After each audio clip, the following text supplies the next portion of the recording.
In geometry, wrestling, and puzzle games, it's all about finding the right angle.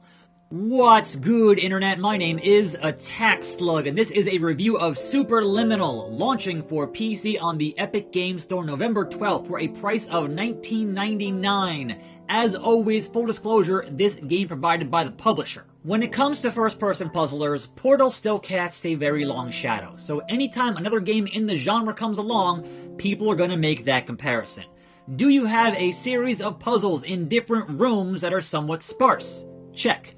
Is there a disembodied voice talking to you? Check. Please stand by for polite recognition on your completion of the Somnasculpt orientation. You did it. Does the whole thing have a bit of a sinister undertone? Well, sort of.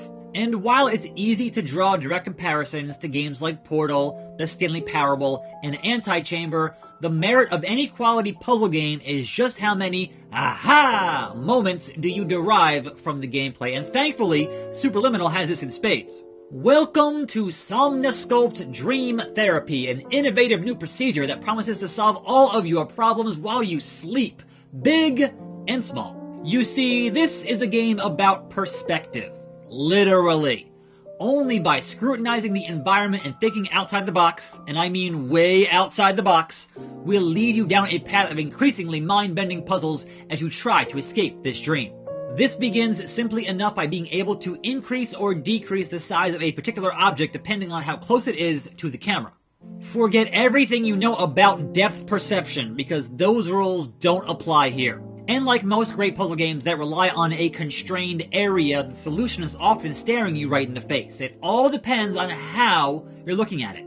Manipulation of that perception is the key concept here, but these developers don't rely on just that one trick, as each new area you traverse through layers on additional wrinkles in that core gameplay mechanic. Whether you are changing the size of the world, the orientation, or spawning 100 apples, these ideas never overstay their welcome, and a fresh batch of puzzles is always right around the corner. Even if sometimes that corner is a brick wall. As with any good puzzler, how long it will take you to finish will truly depend on your own brain power. My playtime clocked in around 2.5 hours. As compared to other games in this genre, that's pretty much in line with what I expected from this kind of experience. In terms of replay value, I'm not sure you'll find much here beyond that first playthrough. However, much like Portal, I am very curious to see what the speedrunning community does with this game, as its very nature seems ripe for sequence-breaking shenanigans. Now, there were one or two puzzles that I felt I was not adequately equipped to handle what the game was asking me to do.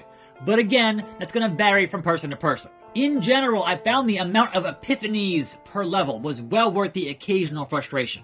However, on a side note, I did experience some mild motion sickness in Chapter 7. There is a puzzle that has you changing the size of the room, and I was perhaps stuck in there for a little bit too long trying to figure out the solution. Not a deal breaker, but still, keep an eye out. When it comes to the narrative framing, Superliminal is definitely treading some well-worn ground. However, there are still some surprises to be had that deviate from its very obvious inspirations. The overarching structure of being trapped inside a dream, inside a dream, inside a dream lets them play some very clever tricks without being bound to any notion of reality. When it comes to your different options here on PC, it's quite bare bones. Here is the options menu. And pre-release, the only option I had for graphics was beautiful. Now, my PC is about 3 years old. Specs down in the description.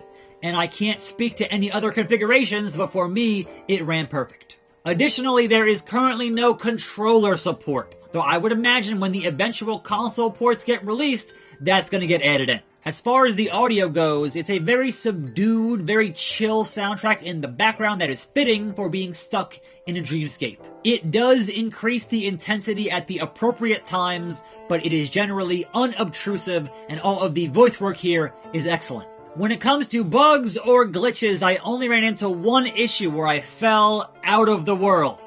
But because of the nature of this game, I wasn't sure if that was intentional or not. I'm just sitting there like, oh, there goes the room, I'm falling, and I'm still falling. Okay.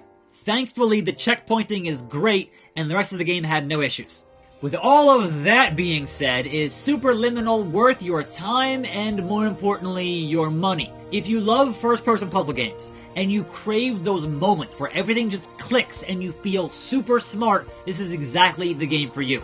This is the kind of game I can recommend to both the hardcore and the casual. It's got a unique yet easy to understand hook and simple enough controls that just about anyone can enjoy it. This is a showpiece that demonstrates exactly why this medium has unlimited potential, and you are only bound by the limits of your creativity and your perspective. Superliminal is out now for PC on the Epic Game Store for $20, and attackslug gives it an 8.5 out of 10.